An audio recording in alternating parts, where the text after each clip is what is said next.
Annamalai? I know, the BJP attempted an experiment with him, but that obviously experiment didn't work, and so they've moved on. Isn't his heart in his right place? See, he's not an ideologically a Sangh Parivar man. He was shopping for a political party. And he resigned from. He's an ambitious man. I know him. He's a friend of mine. He was an ambitious man. I don't think he's ideologically a Sangh Parivar man at all.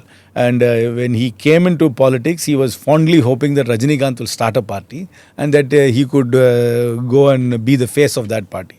When Rajinikanth wisely did not start a party, he was shopping for a political party, and BJP was shopping for somebody who came from a quote-unquote non-Brahminical background, who to sort of to be its face, and so he latched on to the BJP. But they tried an experiment, but of course they didn't have the stomach to continue with that experiment, and so he's in the sidelines. In the general elections, he did manage to take BJP's number up double digits. See, they had alliance with lots of caste outfits. It's not purely a BJP vote. For example, in my constituency, they had a caste outfit candidate who contested on a BJP ticket. So it's not really a BJP vote. Okay. Oh, he had the greatest sense of humor. The quickest witted person I have met in my life. And he was an absolute genius with words, and he understood situational comedy better than anybody else. Written and spoken. And his spoken instant situational comedy was outstanding. And do you feel that either his son or his daughter or grandson, anybody... No, nobody has his wit. His spontaneous wit was outstanding, and I've experienced it a number of times personally, because I'm also somebody who's quite I consider myself reasonably quick-witted, so it was always fun talking to him. But his son Stalin has been an exceedingly hard worker. He's a hard worker. Why is it that none of them from that family, including Karunanidhi, tried to make it on the national scene? See, I think Karunanidhi very cleverly always said that he knew his limitations. I think, I always talk about Gavaskar. He's somebody who I also idealize as a cricketer. He knew his limitations. Gavaskar did not play all the shots, but he still scored 10,000 runs. Short strokes. He did not. Yeah, but the front... Okay. Yeah, but he didn't hook too often. He knew in the bouncer was there, he ducked.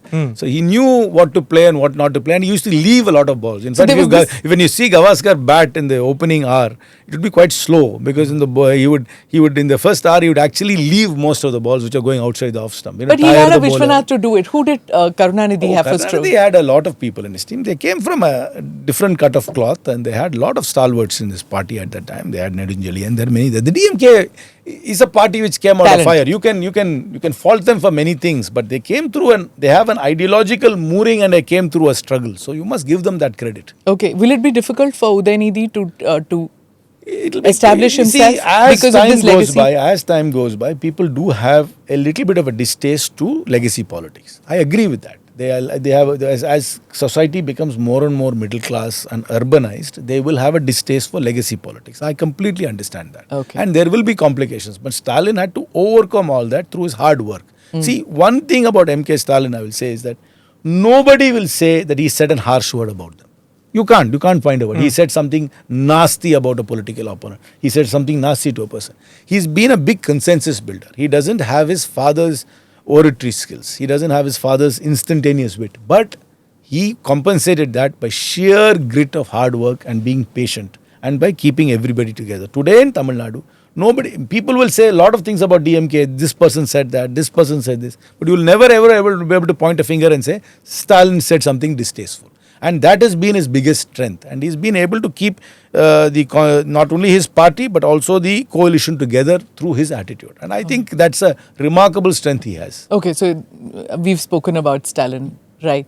Nirmala Sitharaman, also from your state, but then represents I complimented her on her 9th budget. I think for her to present 9 consecutive budgets as a finance minister from a political party which draws its genesis from the RSS, which is an all-male organization, is remarkable. But she's not faced a direct election. I think after so many years, I think they should have fielded her in some constituency, but they haven't. I think she's also hesitant about I think it seasons a person. The minute you become a constituency MP, your perspective changes as opposed to being a non-constituent MP.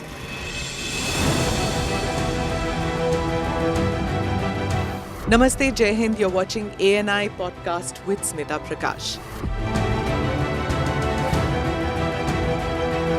अगर हम उसको मस्जिद कहेंगे तो फिर विवाद होगा।